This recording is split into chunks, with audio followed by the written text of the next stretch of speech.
कहते हैं कि करीब 300 वर्ष पूर्व इस स्थान पर एक स्थानीय निवासी नबी बख्श को रात में एक सपना आया और सपने में एक फ़कीर ने उन्हें इस स्थान पर तालाब की खुदाई करने को कहा। नबी बख्श जब सुबह उठे तो उन्होंने इसे अपने मन का वहम समझकर टाल दिया, लेकिन कुछ दिन के बाद फिर वही फ़कीर उनके सपने में आए और फिर से उन्हें इस स्थान पर तालाब की खुदाई करवाने को कहा। इस पर नबी बख्श समझ गए कि ये ज़रूर कोई पीर फ़कीर हैं और उनकी बात को मानते हुए उन्होंने इस स्थान पर तालाब की खुदाई शुरू करवा दी। कुछ दिन की खुदाई के बाद नबी बख्श के पास मज़दूरों को देने के लिए पैसे नहीं बचे और उन्होंने खुदाई का काम बंद करवा दिया। फिर उनके सपने में फ़कीर आए और बोले, बेटा, मैं जानता हूँ कि तेरे पास पैसे नहीं हैं, पर तू चिंता ना कर। मज़दूरों को बोलना कि वो तालाब बनाने तक रोज़ाना काम करें और शाम को इसी तालाब की मिट्टी से उन्हें उनकी मजदूरी मिल जाया करेगी। नबी बख्श ने फ़कीर की बात का सम्मान करते हुए मज़दूरों को काम पर लगा दिया और कहा कि जैसे ही उनका काम रोज़ का समाप्त होगा, उन्हें उनकी मजदूरी इसी तालाब की मिट्टी से मिल जाया करेगी। मज़दूरों ने काम शुरू कर दिया और जैसे ही शाम को काम पूरा हुआ तो उन्हें उनकी मजदूरी उसी मिट्टी के तालाब से मिल गई।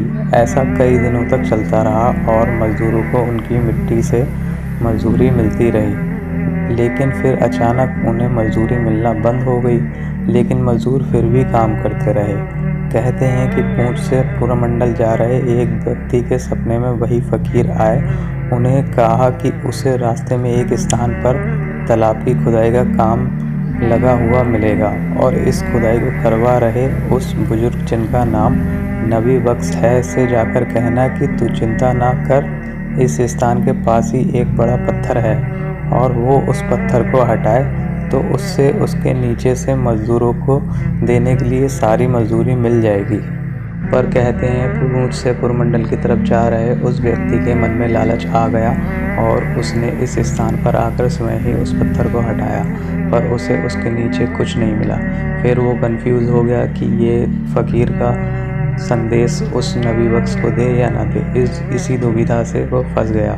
फिर आखिरकार उसने सोचा कि चलो मैं नबी बख्श को संदेश दे ही देता हूँ। उनसे मुलाकात की। उस व्यक्ति ने फ़कीर के सपने में आने की बात नबी बख्श को बताई और आगे पुरमंडल की तरफ चला गया, लेकिन उसके जाने के बाद जैसे ही नबी बख्श ने उस पत्थर को हटाया तो उसके नीचे सिक्कों के रूप में मज़दूरों को देने के लिए मजदूरी मिल गई। उसने वो मजदूरी मज़दूरों में बांट दी और काम आगे बढ़ाने के साथ आखिरकार तालाब बनकर तैयार हो गया। फिर लोग उस तालाब में स्नान करके उस पत्थर को माथा टेकने लगे, जबकि नबी बख्श भी उस पत्थर की सेवा फ़कीर के रूप में करते हुए खुदा को प्यारे हो गए। उनका बेटा मोहम्मद बख्श अब उस स्थान पर सेवा करने लगा। कहते हैं कि जब महाराजा प्रताप सिंह का राज आया तो महाराजा प्रताप सिंह जब इस स्थान से गुजरकर पुरमंडल जाने लगे तो उनका घोड़ा यहाँ पर आकर बेकाबू हो गया और घोड़े ने महाराज को नीचे गिरा दिया। फिर उसके बाद जब भी महाराजा प्रताप सिंह इस स्थान से गुजरते तो उन्हें घोड़ा नीचे गिरा देता। आखिरकार महाराजा प्रताप सिंह ने संतों को अपनी समस्या बताई तो संतों ने उनके इस स्थान पर आकर उन्हें बताया कि जहाँ पर पीर बाबा कंजू का स्थान है, महाराजा आप इस स्थान पर उनकी ज़ियारत का निर्माण कराएं। संतों की बात उसके बाद महाराजा प्रताप सिंह ने इस स्थान पर रखे एक टीले में रखे गए पत्थर पर ज़ियारत का निर्माण कराया और करीब 374 कनाल भूमि नबी बख्श के बेटे मोहम्मद बख्श के सुपुर्द करके उसे इस दरगाह का सेवादार नियुक्त कर दिया। कहते हैं उसके बाद महाराजा जब भी इस स्थान से गुजरते वो इस ज़ियारत पर माथा टेक कर ही आगे जाते थे। धीरे धीरे ज़ियारत लोगों में प्रसिद्ध होने लगी।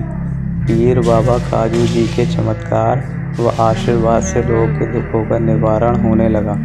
दरगाह को लेकर अब मान्यता है कि इस तालाब में आकर स्नान करने पर चर्म रोग समाप्त हो जाता है, जबकि जिस व्यक्ति का बुखार ठीक ना होता हो वो पीर बाबा के स्थान से एक गिट्टी गले में डलवाए तो उसका बुखार ठीक हो जाता है। जो बच्चा मिट्टी खाना ना छोड़ता हो उसे पीर बाबा के स्थान की चुटकी भर मिट्टी खिलाने से वो मिट्टी खाना छोड़ देता है। अगर किसी के शरीर पर मौके अधिक हों और वो ठीक ना होते हों तो पीर बाबा के चिराग से तेल लगाने से वो ठीक हो जाते हैं। जबकि इस दरगाह पर सच्चे मन से मांगी गई हर मुराद पूरी होती है। कहते हैं कि अगर कोई सड़क पर चलते हुए भी पीर बाबा का ध्यान करके उनसे कुछ मांगता है तो उसकी मुराद पूरी हो जाती है। स्थानीय लोगों का कहना है कि आज भी पीर बाबा काफ़ी सारे लोगों के सपने में आते हैं। जबकि कुछ वर्ष पूर्व डेगियाना निवासी एक पंडित जी ने पीर बाबा की दरगाह के पास एक दुकान खोली तो उन्हें साक्षात पीर बाबा ने दर्शन दिए।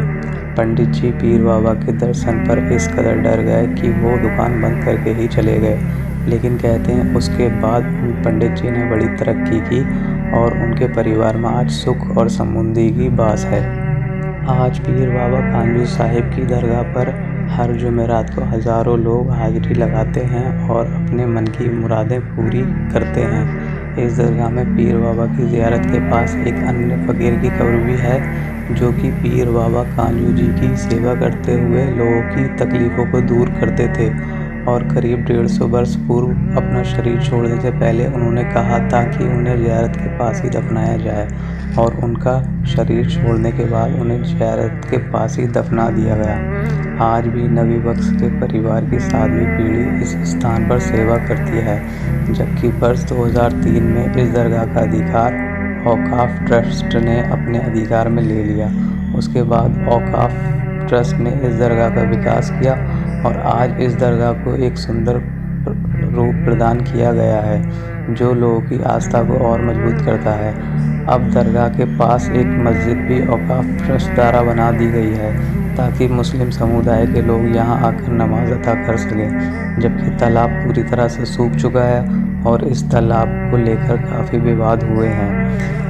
विभाग कई बार आकर सर्वे कर चुका है लेकिन अभी तक तालाब के संरक्षण को लेकर कुछ नहीं किया गया है। इस तालाब के कारण ही इस क्षेत्र का नाम कुंजावनी तालाब पड़ा, जबकि पीर बाबा कांजू जी के नाम से इस क्षेत्र का नाम कुंजावनी पड़ा है। तो अगर आपके दिल में भी कोई तमन्ना है जो और मुराद मांगना है जो आपकी पूरी नहीं हो रही है तो आप वहां जा सकते हैं। ये जगह जम्मू कश्मीर के पठानकोट नेशनल हाईवे पर स्थित है।